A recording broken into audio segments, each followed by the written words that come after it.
so either I can try to naturally bring in some banter here. We were there a few minutes ago. You feeling like you had a hot specific transition? So this episode's about therapy, and I'm in therapy. You're also in therapy. Everybody's in therapy, but I have a new therapist who's. Before we even get carried away, since this is just going to be on point and right in. Hi, I'm Nick. And I'm Kyle. And you're listening to the Big Bang Theory, a podcast where we talk about the television show, The Big Bang Theory. And although we usually try to find other ways to stretch out the intro before we start talking about the show, this time it seems like the therapy connection is so on point, we should dive right in. Well, it's funny because I'll say right now, I just watched this episode and it slid completely off my brain. I just remember that there was kind of a therapy plot in it. Yeah, so my new therapist is taking a different tack from any of my other therapists because they were all like, let's talk about your childhood. Let's talk about your coping mechanisms. This therapist is just like, let's talk about how you are blatantly, transparently one of the most autistic people I've ever met in my entire life. I think that's good. But it's funny too because on my end, when I started seeing my current therapist, we weren't talking at all about neurodivergence, but then I don't know if she had it on mind or whatever, but 6 months ago, and I was like, well, I almost certainly have ADHD, I realize. I don't know about the autism. Then she's like, well, you're not diagnosed, but I feel very comfortable rolling along with that assumption with you. And ever since, it's been like, yeah, no, let's figure out how we can use your special brain better. So yes, I think that's where I'm gonna end up too, because I'm like everything I say, I'm like, I don't know. Sometimes I get weird anxiety when I have to multitask too many things at once, and I feel like I don't have absolute control over each aspect of the process. She's like, yeah, there's a word for that. I'm like, I mean, she's not that callous. She's actually pretty nice, but it's funny how you clearly know that you have this thing, but you still structure all and engage with all of your problems as if they have no connection to that thing whatsoever, as opposed to approaching them first through, how does this thing that I know I am probably have affect, the way in which I respond to these things, and how can I accept that that's a core issue and then move on from there? I was like, interesting idea. Yeah, no, it's weird. I don't know if you're having this experience, but for me, I look back and I'm like, there's so much shit I gotta recontextualize now. I've always thought of myself, especially as a youth, being incredibly emotionally volatile and just having nothing but awkward, intense interactions, and I'm like, oh yeah, that's probably playing with a different set of cards, wasn't I? I wasn't just a little shit. I mean, that could be true, but I was really trying my best. Oh man, I thought I had a really fun. Oh, here's actually another thing. It's all a spectrum. There's so much variation, and I sometimes do improv at this place with. It's specifically for people with disabilities, any and all kinds, an inclusive, welcoming space for improv. And I remember one time this guy gets up, and he was new, and they're always short form, pretty straightforward games, so you can pick them up and not have any experience. And so oh, hey, so what we're going to do is we're going to give you an emotion and a place, and then you're going to be this famous celebrity character in that environment. And the guy totally got it, but he's like, all right, well, if I am going to be Grimace from McDonald's, can I be a Grimace from McDonald's that is also a C-16 Cessna from 1973 or whatever? And I was like, well, no, he's got autism. I don't do that. I can't, we're not the same. And then, yeah. But then having to think about my own little special brain stuff, and it's too much, Kyle. Yeah. Hey, Nick. How many classes are there in Final Fantasy V? How many jobs? God damn it. I don't know off the top of my head. I would guess 20, but then I have to ask whether that includes the bonus ones that they added in the Game Boy Advance version, such as the Cannoneer. The defense, or the prosecution rests. Well, yeah. now that we've made obvious the shit that everyone has known. Yeah, including, there's no way anyone listening to this podcast, all 5 of you, had not already figured this out. But we're out and proud. Yeah. And also, oh, good. I was just going to say, it's actually interesting, now that I think about it, that, it's not that interesting, maybe. It makes sense for the time and the culture, and it might be more offensive if they did. Do you think Sheldon Cooper would be more offensive or less offensive if they were just like, this is an autistic man. This is our TV, oh, yeah, our offensive our affectionate but slightly offensive parody of what an autistic man, we think an autistic man is like. I've got 2 thoughts, because the one is that I think if they did actually label him autistic, yeah, they're sunk, because then, he as a character is so inconsistent, and also I think something that, again, because of the whole it being a spectrum, I think there's a lot of disagreement between when and where people, are ready to, identify as, any particular type of neurodivergence. And then for, Sheldon, if he were just this kind of, kooky catch-all bag, I feel like there'd be, article after article about how, this is setting neurodivergence back by decades, this wacky bazinga fellow. But then the other thing I think is, and maybe this is me making assumptions, but in Righteous Gemstones, when baby Uncle Billy meets up with his adult kid, Macaulay Culkin, and they never say anything about it. Yes, that was great. Oh, so first off, great. I take it you've been watching the show. Oh, I haven't mentioned to you since, but after you recommended it, I went back through and I finished it all now. So yeah. Oh, so you're ahead of me now. So I still have a season left. Fascinating. But yeah, no, they're like, there's something wrong with Macaulay Culkin's character. Even when you meet him as a little kid, it's like, yeah, his son who doesn't speak or make eye contact with anyone. But yeah. Well, and I like how as a kid, they're like, what the fuck is wrong with him? And it's the early 90s or whatever. But then when he's an adult, I do like how it's like, oh, look, he is still a 100% perfectly functioning, healthy adult. Yeah, he's just quiet. Just had to go through some shit. Yeah, no. The scene where Macaulay Culkin punches, what's that actor's name? Walton Goggins. Oh, man. It's just so great. Also, since I was watching an episode today where Baby Billy was talking. He was like, yeah, me and, you're trying to talk to this guy? I knew that guy. We did a bunch of ecstasy in 1999 when we thought Y2K was going to happen. Mm-hmm. It's like, wait. And then you get a flashback of them next to each other naked. And it's like, wait, are you saying that you had sex with him? He's like, well, you never know.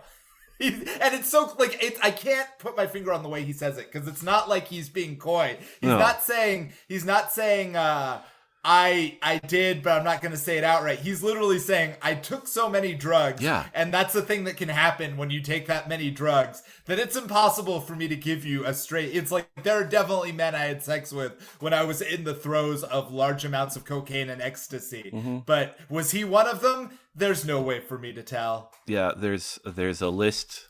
Names are being added to it. I do not have access to it. Also, now that we are doing our cool thing of diverging wildly away from the show we're supposed to talk about, Walton Goggins has been getting so much attention, I think both because of Righteous Gemstones, and I guess everyone must have just gone nuts for him in White Lotus. And I saw at least one article. I think there were a few, though, that were like, ooh, Hollywood's latest surprise heartthrob. Or oh, this character actor is becoming, an unexpected, sex symbol for blah, blah, blah. And I was thinking, what would it be like to be Walton Goggins and see all these articles and be like, why is everyone surprised I'm fuckable? Why is this thing in my life that I have just kind of taken for granted? People are now writing on as if it was improbable like this. And also, I don't get it because he's so handsome. He's got a big fucking crazy mouth. Yeah, and also, I've been on the, well, maybe not in the Walton Goggins is bangable, but ever since that, like, he's been on my radar ever since he was in the Hateful Eight, which was, oh my God, a decade ago now. So I don't even remember him in that. I've got to go back and oh watch my God, it. well, to be fair, that movie's kind of fucked up. It's like, of all of the Tarantino movies, it's like one of the hardest watches. But yeah, no, he's the one who's from the South who's not really like ashamed or in the closet about it. He's like I fought for the righteous cause, what of it guy. Nice. Boy, and that makes me think of his Man, first... that southern accent slipped out a little too easily. I gotta put that back in the box. What are you some sort of... Was it Gaius Balthar from Battlestar Galacta? Is like, the Zeller really talk from a farming planet. I'm sorry, I take it back. The Final Fantasy jokes thing, that's not the proof that you're autistic in this episode. You pulling out the singular clip from season 4 of Battlestar Galactica where Gaius Baltar is talking about the way the inner planets were secretly classist against the working planets, and how you notice everybody in a position of power is from Caprica, and so he had to learn how to change his voice so that he didn't sound like someone from one of the colonies where people actually got their hands dirty, and then he slipped seamlessly into like that darker, more guttural accent. You made that reference. I caught it immediately. We are fucked. This is where I'm also struggling with the whole neurodivergence angle, which is, where is the line between having a silly goose brain or just being like a cool guy, And like that one, yes, that is an incredibly specific reference that you obviously know. But I think it stands out because it's also the funniest fucking thing that happens in that whole series is, your little like scaredy cat charming Gaius Balthar is always trying to like schmooze and charm everyone, and his silky elocution. And then someone is talking to him about exactly what you're just describing this, and all of a sudden he's like, "Wouldn't you know? It's a bit of an affectation I've been putting on." It's like, fucking buddy, what? Like, what? This is absurd. It's like finding out that like Zoolander's family are all like hard coal miners, and you're like, yeah, I guess it's not impossible, but whoa, like, god damn it, we should probably talk about this show, huh? It's got Malcolm in the Middle's mom in it. I didn't know who that was until I looked it up after. I was like, why am I so attracted to her? Continuing, I guess, the trend of all of the moms on the show were like, famous, very like, they bring in like heavy hitters sometimes whenever there's like an older female actress they need on the show. They don't, they bring in someone with like, the chops. Yeah, like I swear I don't have like specifically a mom thing. But yeah, you're right. They go hard with the moms on this show. That said, we should put the barest bit of structure into this, which is, if you're still listening, we're going to talk about the actual episode for a bit, which today we listened to or watched the 12th episode of the 9th season, officially titled The Sales Call Sublimation, which that part feels so insignificant compared to the rest of the episode. But and the official unofficial fansite wiki summary reads, Leonard visits a psychiatrist so Penny can make a sales call on her, and they learn some things about their interactions and marital issues. Stuart moves out of the Wallowitz house. Sheldon works with Raj looking for extrasolar planets. That's fine, yeah. It's, I guess there are basically 3 plots here, as silly as that seems. But I really liked and wish it had taken more focus, the Wallowitz moving out part, because to quickly summarize that, it's pretty self-descriptive. I said Wallowitz moving out, it's Stuart moving out of the Wallowitz house. He's like, hey, sorry, I've been taking up so much space for so long. I'm gonna find my own place. You guys gotta move on with your lives. Like, the most normal exit ever. And then the parts I liked from that were slowly but surely Bernadette and Wallowitz realizing that they actually miss all of his weird shit. And I think they do try to do like a pretty clumsy parallel to what it's like to have your like teen grow up and move out. You know, Yeah, they're like them going to college or whatever. Exactly. But just this idea of like, yeah, we have this creepy, gross pervert just kind of wandering around, making us uncomfortable, but he became part of the space, you know? Like, we integrated him, and now he's gone, and we miss our pervert. But then the part of it I kind of didn't like, and not like I had a problem with it, but they're really making Stuart more creepy in this one, where, in particular, I guess he's had a long habit of just standing in the Wallowitz bedroom and watching the both of them while they sleep. So much so that it's not only taken for granted that it's been happening, but like the stinger is he like comes back after having moved out to watch them sleep again just for old time's sake.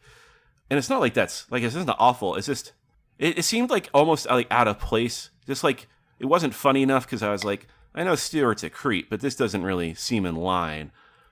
But also the thing I liked, wrapping up this part of the plot, is the almost like innocent jubilance, or maybe it's this pure joy of Bernadette and Wallowitz getting to have loud sex again with Sheldon out. With Stuart out. And I do want to know more about that sex and what kind of noises they make. And I know I'm not going to get it, but just that was like the reward, you know. Before I forget, this is a dumb thing to have a note on, but I'm playing fast and loose today anyway. So they're having that conversation where they're like, it's nice to be able to be loud again and not have to be quiet. To which Wallowitz says, yeah, and I mean, it's not like Stuart ever repaid the favor when he was listening to his loud Japanese sex cartoons. Yes. And I just wanted to be like, sex cartoons? Sir Wallowitz, Mr. Howard Wallowitz, I know you know the word hentai. I know you know. If I met a person who had every aspect of your character in real life, that person would never say Japanese sex cartoon. It's not like a point of pride or anything. It's just like, you know what the word is. Why would you say it that way? My theory here is that he doesn't want to let on, and I don't think this is really true, just trying to explain it away here, but that he doesn't want Bernadette to know how comfortable he is with that knowledge. I remember one time being at a dinner with a bunch of people I didn't know, and I hated it. I was there with a mutual friend. You know, I like her. She's like, come have dinner with my friends. It turns out I hate all your fucking friends. What are you going to do? But something that I felt uncomfortable with, similar to this, was, I don't even remember what they were talking about at the time. Maybe they were just making funny noises. But they're like, you know, like, what is it? Like a bee-ba? That's not it. Like a boob. Is it a Benoit? Yeah, Benoit. It must be Benoit. Was it Benoit? And no one knows what it means. They all just keep saying Benoit. And I'm just there. I'm like, I can't be the one that chimes up to say, those are the balls you put in your asshole. Like, and they'd be like, why? Oh, that's interesting. Where'd you get that knowledge? And I'm like, because I'm on Earth and I look outside every now and then. And I don't know what you see when you open your window, but I see guys and girls out there, just fucking freaks, dangling around sex objects and being excited about it. And I don't know how you other adults don't know this. And I wonder if I'm somehow shameful for knowing this. So yes. I think that's the hentai theory. Yeah, we'll go with that. All that said, that kind of wraps up their thing. I did wonder, I wonder if they're set, like, I think you're right that it was mostly just them doing the, oh, look, our little boys moved away thing. But I also wonder if they're setting this up to finally do the Wallowitz and Bernadette have kids arc.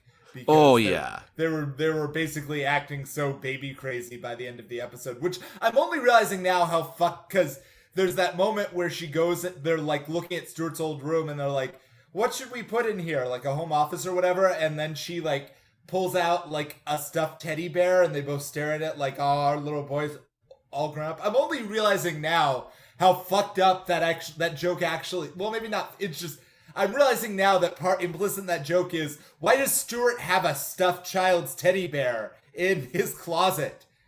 And I'm I think realizing that we don't get an answer for that. no, we do. There's a line about it. It's real quick, but I think they say they want him for it at the fair. Oh, okay. There you go. Yeah, no. So it's still they keep it as like a juvenile thing, but no, Kyle. I don't think he's murdered a child. I don't think he's. I mean, maybe. Well, and that's actually the thing that kind of bugs me with Stewart is they don't seem to want to decide how creepy he is. Like, if they went all in, and yeah, he was like banging and elder abusing Wallowitz's mom so he could take advantage of her assets and get his comic book shop back off the ground, and has been watching the children, Wallowitz's mom's children, the other adults, while they sleep, and he's like, I don't know, becoming some sort of serial killer. I'd like that. But instead, it's just like these weird kind of occasionally just, I don't know, non sequitur spooky moments. Okay, enough about that one. Let's call it a B plot. That was the C plot, I'll say. B plot is Sheldon needs shit to do because Amy's going to be at a conference, and so he decides he's going to hang out with Raj. Raj is mapping for celestial bodies. He's doing astronomy work, trying to find unknown planets, stars, etc. And he is getting annoyed with Sheldon because Sheldon's just being so just talkative and questiony. And he's like, hey, why don't you go look at like this 6 months worth of dense, basically random data, and if you can find any patterns or like anything that looks totally wild, maybe we'll discover something. Hoping to just keep him busy. And then Sheldon sits down 2 seconds later, and he's like, oh yeah, there, I found one. And actually, this is something I like that they didn't make a big deal of. They didn't even name it, which is Raj is blown away that Sheldon does immediately find, whatever anomaly he did. And Raj is like, how did you do that? And he's like, oh, I don't know. You sit down and you start looking through things, and you're like, oh, well, I know that that number, if I see it, is purple, and if this combination here, it smells like gasoline, and it's kind of hard to ignore. And I'm like, oh, so Sheldon totally has synesthesia, and I hope this is not the only time they mention it, because I think that's pretty cool. And yeah, just learning that, like, oh yeah, apparently Sheldon is, like, viscerally experiencing the information he's processing. And this is something, too, like, that recently came up with, I can't remember who I was talking to, but they were doubting whether synesthesia is even really a thing, or if it's just like a quirky person affectation. And I'm sure in some people it's a quirky person affectation. Sure, yeah, no, and I think I've experienced that, but I am also very much of the opinion, unless I find contradictory evidence, that it is real. In that, yeah, it's something that Sheldon would have just taken for granted. And again, I hope they do more of it, because just not even whether it has anything to do with the show. I just think the idea of synesthesia is super cool, and it'd be fun to see how they addressed it if they do. Oh, but and then doing that, they find was it an asteroid or a meteor, something? An asteroid. Yeah, and they're like, oh, hey, great, we've discovered this. We get to name it. And there's a little bit of completely unfunny goes nowhere banter about who gets to take credit. All of them resulting in Sheldon being like, oh, well, if we combine it this, it's going to say, Cooper or Sheldon. So let's just do that. Haha. And then he decides as a romantic gesture to name it after Amy, while also admitting that he thinks this will get him out of any Valentine's Day obligations for the rest of his life. That's it. That's that. Done and over. Not interesting. And then getting to at last, what I guess should be our A plot is, Penny, I guess, is still a pharmaceutical representative. And it makes me wonder about the person I know locally who is also a pharmaceutical rep, and whether she's trying to be a little horny in these offices to entice doctors to buy medicine. It's hard to imagine that not being the case, but I do not actually know. But she's talking about, I want to go sell to this psychiatrist some anti-anxiety medication, but I just can't get through to her. Leonard, if you make a fake appointment with her, that can be like a way. I can't even remember what the connection was. Like if he was going to refer her or something, but that would be like her in to meet with the psychiatrist for the sale. But then what happens is like Leonard sets up a fake appointment and of course ends up like genuinely opening up about his mommy issues. And I thought it was fun too. is later shown having a genuinely nice time, free of all the guilt and shame he's had in his entire life, and he's just skipping rope with some girls on the street because it makes him feel good. I thought that was a little triumphant Leonard moment. It was nice, and it was also both nice and felt weirdly realistic. It's like, wait, you're Leonard Hofstadter. Is your mom like this famous psychiatrist who wrote the horrifying book about child rearing that I find... Yeah, like she's able to I like the idea that Leonard is infamous inside psychiatric circles for what his mother did to him. Yeah. That's this is like bad example to bring up because I can't remember the guy's name, but some actor stunt guy who was, really great, well known, and then raised his kid to be the ultimate actor stunt kid, which turns out, I guess, is just like a lifetime of brutal abuse. And, like an ancient art, like the stereotypical, like ancient martial arts master, just like beating you into the right shape. Could be fun, you definitely learn some skills, lose some feelings. But yeah, so anyway, so Leonard actually has this like good cathartic moment. Penny, meanwhile, does try to make the sale. And psychiatrist is like, why did you put your husband up to this? That was weird, right? He's got an intense, domineering mother that like just pushes him around, and that he begs for her approval and does anything she says. Do you think maybe that's why you married him? And then Penny's on the couch, and they, again, cathartic moment. Is there an end to that, or is it just like Leonard skipping rope? This episode was so ended so abruptly that I had to double check. Because there wasn't even a real button to this one, in that, it just clipped through, and here's what each person is doing now at the end of this day, and then just jumped to the next episode, and I was like, wait, So yeah, no, this episode ended so abruptly that it started playing the next one, and it took a moment for me to realize that is what had happened. Because I was like, no, wait, what? Did my machine skip ahead? No, it just ends with, Penny being like, oh, you're right, I do infantilize Leonard a little bit. And Leonard being like, oh, I can be happy. And Sheldon being like, hey, Amy, I love you, named an asteroid after you. The end. Yeah. Well, and I felt like I had a good grip on it until I was trying to get to the end of the therapist plot, or psychiatrist plot. But, I think this episode would have been better served by just completely excising the Sheldon Amy Raj stuff, because that was so not funny and inconsequential, while I think both the teen adult Stewart moving out and the psychiatry goof 'em up were pretty good, actually. And yeah, I already have moved on from whatever the psychiatrist's name is. I'm going to look her up again real quick, because I'm sure her real name isn't Malcolm in the Middle Mom. I give up again.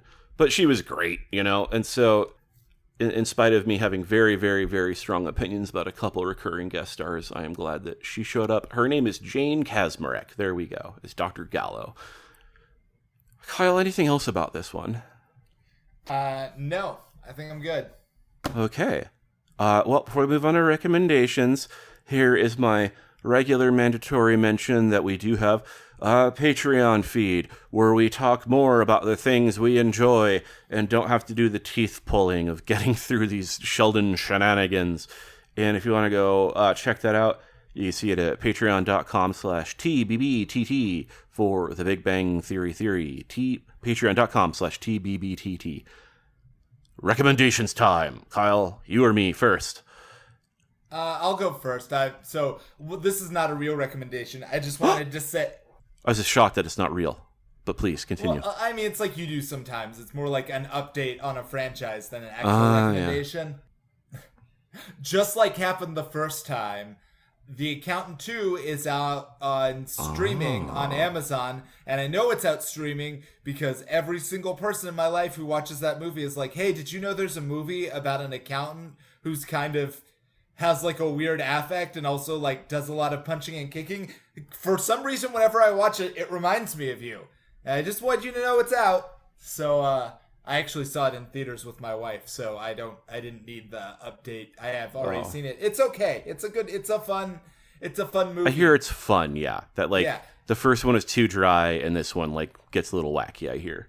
It does get a little wacky. It struggles a little bit with the it's funny because they felt like they still had to it's basically like what if Batman, but not it's very comic booky. And even in the way it set up a new character in this one who's a new type of basically every interesting character in the movie is some kind of weird super neurodivergent person whose neurodivergence from one place or another gives them superpowers. And there's a new one in this movie, and I was like, you can tell that Ben Affleck, whatever his serious reputation, is a real nerd, that he's being in these movies that are basically just comic book movies, except no one has costumes in them. But in this one, it's mostly silly, but they occasionally they still felt, I guess they needed to address the ethics of vigilante justice. But then they just couldn't do it with a straight face. It's like, well, we are fighting sex traffickers, so it's like, do we really care? But also we're fighting the leader of the sex traffickers, who were all smuggling in women mostly from South America. The leader of the sex traffickers is still British for some reason. I don't know what's up with that, except I think they were trying to crisscross some political landmines on that. Sure, yeah. We don't want to suggest that any country would traffic, but the Brits are always up to something, you know? But anyway, it's fun. John Bernthal has all the good laugh lines in it, but he's surprisingly good comic relief for Ben Affleck's straight man. They make a good buddy duo. Nice. Of weird homicidal neurodivergent people. That should be the fucking the quote title on all the trailers and everything now is just weird psychotic neurodivergent homiciders or whatever you just said. Yeah. No, I was in this one I was even I get, because they fleshed out in the first movie they don't really flesh out their dynamic, because spoiler alert, you don't even find out that they're brothers until the very end of the movie. Although if you didn't see that coming, you're not the type of person who should be watching these kind of movies. In this one, they're clearly brothers, and it's I get it. It's the autistic brother and the ADHD brother, and they're and they are constantly trying to figure out how to live in the same world with each other. But that's fun. So maybe that is a soft recommendation. But my other recommendation for just an objectively better sort of action movie, and it feels sort of obligatory to mark the end of the franchise, is the very last Mission Impossible movie is actually quite good. It is not bad at all. It is it's probably for the best that they're not going to be making anymore, although who knows, maybe they'll make them and they'll Tom Cruise won't be the main character anymore. I was going to say, no, Tom Cruise has to die during one of the productions. That'll be the last one they make, is the one where his body explodes on screen as his final tribute to himself.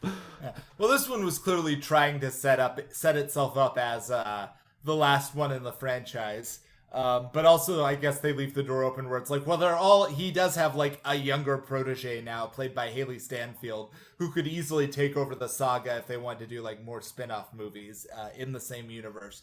But probably not, because why would they? But you're absolutely right. The linchpin of these movies have always been Tom Cruise, and how unapologetic the movies are about no, the world is ending. Literally the only cosmic, economic, geographical, political forces are coming to crush us, and the only man who can stand between us and the full weight of the consequences of history is Tom Cruise.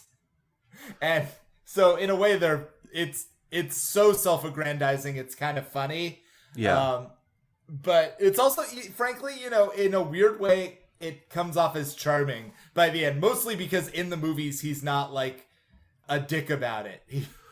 Yeah, no, I'm glad you said that, because that's what I was thinking as you were describing the self-aggrandizing part, which it is, but the character himself at least doesn't have an ego, or he's not wisecracking kind of like sarcastic guy. No, he's like, I have to save the world, and it's, god damn, I'm frazzled. I'm just, No, it's like the anti Robert Downey Jr. approach to this kind of role, where it's like, not that there's anything wrong with the way Robert Downey Jr. does it too, but that's very much the like, look at me, look how cool I am version of the character. And his is like, god damn it, it's, on Wednesday I stopped a nuclear missile strike, and then yesterday there was like a super virus outbreak that I had to contain at the last minute. And I'll be damned if today there isn't like sentient nanomachines that are looking to like slowly devour all of like Eastern Europe if I don't like skydive directly into a volcano, but someone's got to do it. And then when he's done with it, he's like, oh, and by the way, we don't ever have to talk about this ever again. Like, I think that's the part. He's never like, even in this movie, which is, again, an attempt to sort of like do like the big swan song. So it does this thing that I don't entirely love just because it makes the plot drag a little bit, where it's kind of like it includes, it's almost like a clip show in places where it's like flashbacks to all the other movies. But even then, it's not like, hey, remember when I did this awesome thing? It's always someone like trying to work it into the plot. Like, you'll never believe how much like this thing that you did 5 years ago is affecting the thing that we have to do today. And he's like, oh, that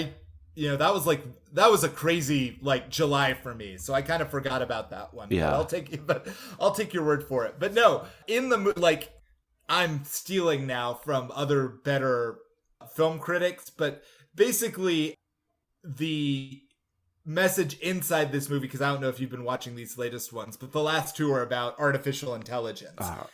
I want to watch both of them, but I missed the last one specifically because I knew it was a part one, and I was frustrated by that. So I've seen up until these last two.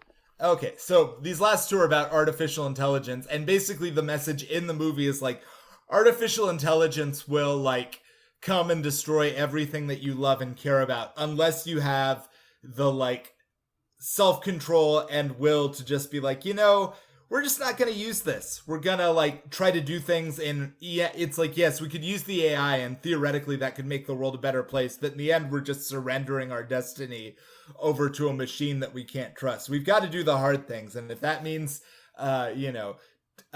so wink, wink meta, if that means we have to do more practical stunt work and less CGI in our movies, then isn't that going to actually be a thing that people really will appreciate in the finished product? So it's like an interesting, like, so as several people have pointed out, in universe, Tom Cruise is saving the world from artificial intelligence. Out of universe, Tom Cruise is basically writing a desperate paean to like save Hollywood and prove that like, no, it's just better if you do it like the old fashioned way. And it is. It's like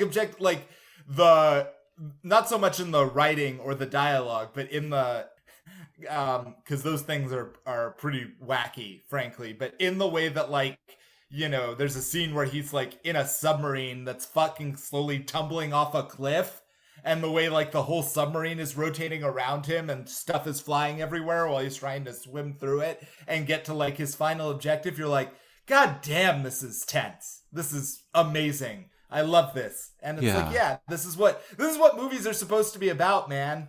Yeah, no, knowing that, like... Or at least blockbuster movies. I don't think it's an uncanny valley thing, but, like, whatever the word it is for where, something just is being enhanced or manipulated or whatever, no matter how much they want to make a stunt look realistic that's, like, got CGI stuff in it. Like, sometimes you can't even point out what specifically it is, but it's always like, it doesn't look right. That's not, like, how physics work. But then when you see these practical things and you're like, oh no, that dude got knocked on the noggin, oh, that was rough, that was a real reaction to a thing they did because they wanted this to be as believable as possible. And I don't know, I don't want to like advocate for people getting hurt, but I always think about like in the Mad Max 2, there's this shot where like some, one of the biker bandits crashes out against a rock and he goes over his handlebars but then he basically like flies, spinning like head over feet, like 2 or 3 full rotations before he hits. And I guess that was never supposed to happen. That was the result of a terrible accident. That man spent a lot of time in the hospital recovering, and everyone said, well, that was too fucking cool to not put on the in the movie, right? Computer's never going to give you that. Yeah, as I'm sure he would want, right? I'm sure that stuntman was like, yes, take my pain and make it worth something. Yeah, no, it is incredible. Like, it's just a small thing, but to think that, like, yeah. And, you know, it is weird. Like, I know Tom Cruise, I have no idea what he's really like. I know he's got the big reputation for being, like, absolutely bonkers because of the Scientology stuff. But when you describe him as, like, this Hollywood hero, that feels, like, impossible to deny. Like, he loves movies, and he loves making them, and he wants people to keep doing it, and he's there. He's of the people in that regard. Should I go, or do you have anything else for yours? No, that was basically it. Well, I'm going to keep mine super short then. And it's going to continue building on this fun neurodivergence theme we have, which is I recently watched through all of the season 2 of The Rehearsal, the Nathan Fielder show. And I want to be incredibly sparse about describing it because all the weird places it goes is like a huge part of what makes it so interesting.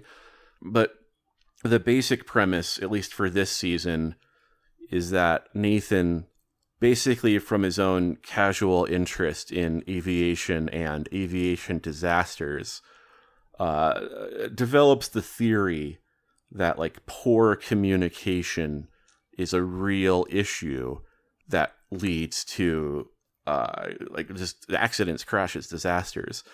And so it's a very like convoluted mission for him to try to like approach like the US Congress to get changes made to improve flight safety. And that's like the bare bones layout of it. And then everything else is like just totally wild. But the neurodivergence part here is that like, I don't really think about it. I wouldn't deny it either though. I think a lot of people seeing like specifically like the first season of The Rehearsal or anything else Nathan Fielder has done and being like, yeah, that guy's autistic, right? And I don't like to jump to those conclusions, and so I never have. But it is in this season where it kind of, and I guess this is a bit of a spoiler, but I won't, there's nothing else to reveal other than that it comes up as a theme again, is he's talking with someone who I think was like worked with mostly like, you know, autistic neurodivergent kids, and how the first season of The Rehearsal, like the teacher would use it as like a great example of like, well, here's how we can practice for social situations, and here's how we can be ready to like, you know, have appropriate responses depending on what blah blah blah, and how you know, it's really great to have someone like Nathan to do all this, a fellow autistic, and Nathan's just like, yeah, that would, I'm glad that's helpful. If I were autistic, am I? What do you? Okay. And then it kind of starts to be a bigger part of the show as well. But also, like, if you haven't watched any Nathan Fielder stuff, like, I do recommend this. But he's just great. I go for any of it. Like, I specifically get a kick out of his, like, weird, old, low-budget YouTube videos. Especially, he's got a couple that he does with a friend whose name I don't know. I'm sorry, friend that used to work with Nathan Fielder. But I would look up Side of Smooth on YouTube to get an example of his just like completely, I don't know, absurd old stuff. And that is my recommendation. The Rehearsal Season 2 and Nathan Fielder at large. Anything else you want to say about our brains as we wrap up? No, I think I'm good. Yeah, me too. Let's not even pretend for a smooth transition. Let's awkwardly end it, as we are wont to do. Absolutely.